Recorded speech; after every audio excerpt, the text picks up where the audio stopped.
In this session, we're going to touch on building a data editing plugin for Honeywell mobile computers. The agenda will be what is data editing plugin, how to create your own data editing plugin for Honeywell mobile computers. So what is a data editing plugin? If you look at the diagram here, when the scanner scan in a barcode, the undecoded scan engine will read the barcode and output the signals of the how this barcode being represented, and this signal will go into the decoder software in the mobile computers. One is decoded. The output for this example ABC will be output out to the customer applications. And when you build a plugin, it's actually being plugged into the output of the decoder such that it allows you to edit the data or massage the data before it output to the your application. Just like in this case, the ABC is being massaged such that the output become cap 1, 2, 3. All right, now let's get started on building the APK. The first thing you need to do is to start your Android Studio, and let's start a new Android Studio project. Here you select the basic activity, go next. We'll give the name my plugin. Okay, let's save it at the default location here, and then you just click finish. You will take a few minutes for Android Studio to generate the basic framework or the skeleton of this project for you. So let's wait for a few minutes for it to happen. Okay, now the skeleton of your project is generated. This is how it looks like. You only have one field here, which is Hello World. Let's give this Hello World text view an ID. We will call it text view version. We're going to show the version of your plugin here when you run your plugin.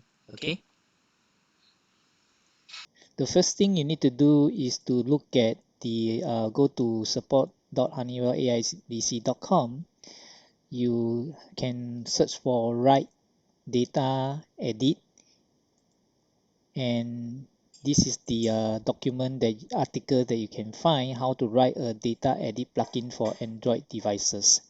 And this articles number 46537, and here are the details of how to create the plugin for your Android devices. Alright, let's go back to the Android Studio. The first thing you want to do is to add a broadcast receiver. So you go to the Java here, go to New, Others, and select broadcast receiver. And on here, I'll put my data edit, right? And once you have done that, you click on finish. The reason why I put a 1 here because I already generated earlier, right? So just to show you how to generate the broadcast receiver for your project. So since I already done it, I will cancel here. And what you get generated is as shown here. This is the skeleton of the broadcast receiver that is being created. What we need to do here, first of all, is to remove this code here. All right, so and then we're going to add the code into the receiver here, and you can copy exactly the code from here. As you can see here, you can copy all this code here and paste it inside the receiver. But here we are customizing this sample here. So the first thing we're going to do is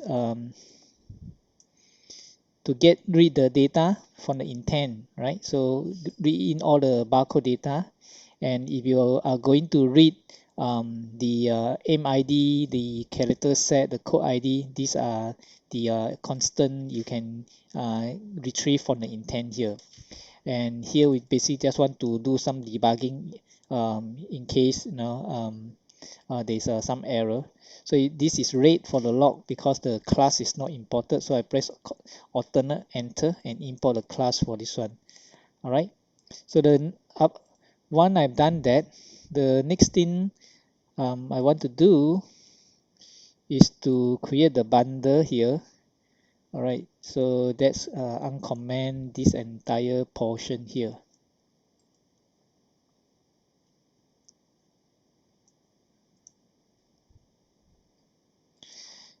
Okay, and you can see that we also need to import the class, so press alternate enter to import the class for the bundle. All right, so here is where you massage or format the scan data. We are as what early on we have shown, we are going to get the ABC, input ABC and output it as a CBA123, right? So this is what we're going to obtain from the massage of the data here. All right, so if you see, I've checked for the scan data that is not empty and the length is equal to 3. And the first thing we get is to get the character C, which is on the position number 2. Take note that Java, these are all zero-based indexing. So that's why the position 3 here is actually 2. And we are going to get this is a starting index and this is the ending index. I purposely put it 2 plus 1 because I'm going to tell you that it's actually starting from here plus 1. And in fact, you can just put 3 here, right? Next, going to have the character change to uppercase, right? As what we can expect it to be here, C. Um, After we did that, we're going to extract the first two characters, which is the AB, and change them to lowercase, right? So we start on the 0 index and end at the 2 position, right? And next we add on some suffix with, which is 1, 2, 3 here, right? And finally, we add on the suffix new line to the data. All right, why we need to do this is that take note that whatever data come in, from the scanner is all already containing all the data, including all the prefix, suffix that you define in the Honeywell setting. So if you did not extract whatever suffix that you add um, into the Honeywell setting, here you need to add them again, right? So if you have defined a new line in Honeywell setting, you also need to add it here if you did not add them into the data here. All right. All right, the next part of the code here basically just pass through the data if we are not getting the length length of 3 for the barcode that we're scanning in. Okay, once all this data is done modifying, we just put them into the bundle and send it back to the application. So basically, this is all you need to do in the on receive function of your receiver. All right. Okay, next we go to the Android manifest. If you don't know where to find this, is under the manifest here. Open the manifest. When we generate the broadcast receiver, this is created for you, right? And you can see that this is the ID name that's created for this receiver as the name of the file itself, or the class itself, right?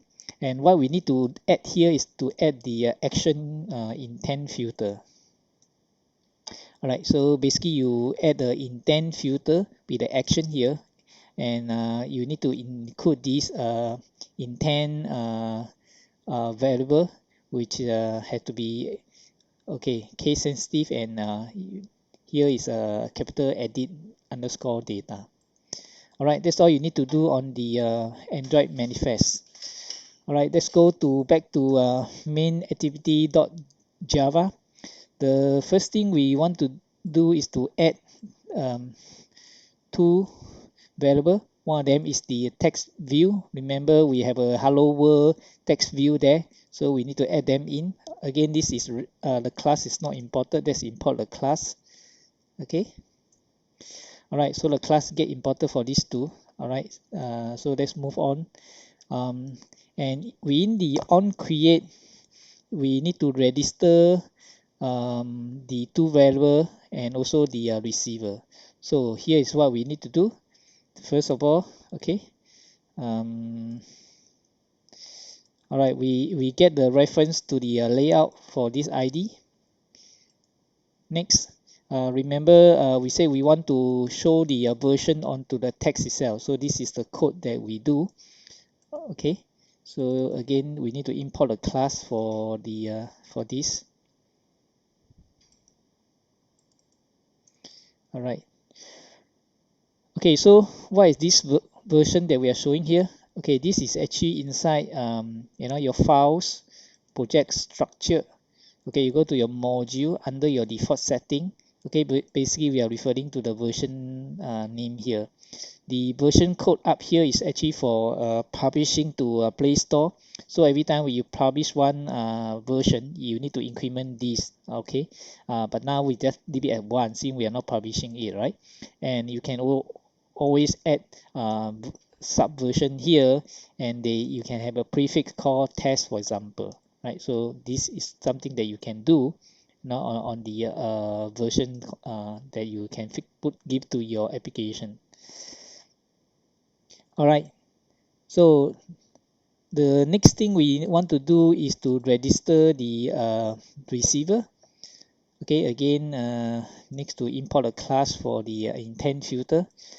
Okay, we define the intent filter, and the new intent filter action is the one edit data that we define in the manifest, if you can recall. So this is exactly this entire action here, right?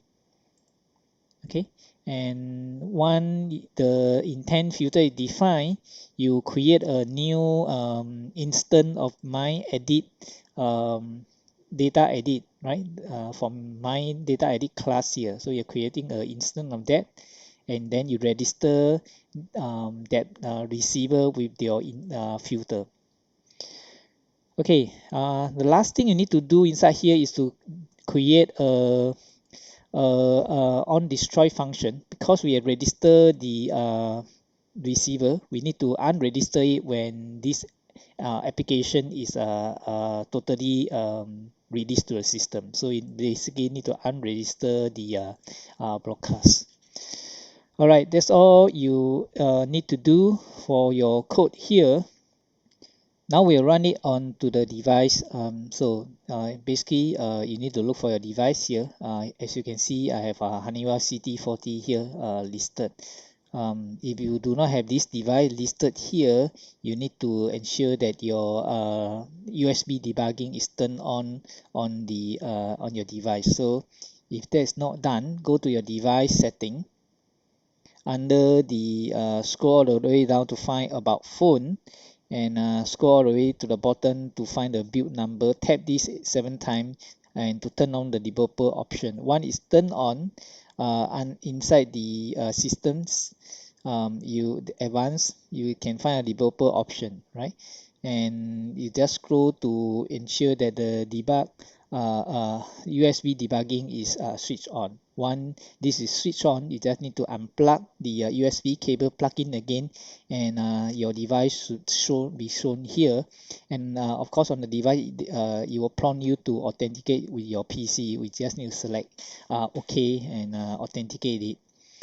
All right, so let's run the application on the device and see how it go. Okay, the build is successful, and now it install onto the device. Okay, so this is what you can see, right? My plugin, and you can see the version early on we put in, version 1.0.0 test. So this is exactly what how it works. All right, that's all on the app here. Basically, you just need to go now to setting, Honeywell setting, scanning, internal scanner, default profile, under the data processing setting. All right, so you scroll to data editing plugin, and here basically if you select it, you can see that I actually have two data editing plugin, right? So you can create multiple data editing and select from here. So basically we are going to use my data edit, right? So this is one you need to select. All right, that's all you need to do here. And whatever setting you set here is all your data or rather data collection setting, right, that you will be using during the scanning. So let's go to here and scan some barcode, right? So this is a barcode. Okay, let me scan the bottom barcode. You can see that the ABC is being changed to CAB123, right? So it's working as what we expect it to be. All right, let's scan the first barcode. All right, the first barcode APT is being changed to tab 123. All right, so basically it worked as what we want it to be. So whatever you need to do in terms of massaging your data, again, you just need to do it within this function here, right? Anything that you do, okay, you just need to code them into the function here. All right, again, if you have a further question, feel free to come back to our support portal here, search for anything regarding data editing, or you can you know ask the community or contact the tech support team with your question as well. Right, thanks for listening in. Hope this help you create your plugin for Honeywell mobile computer.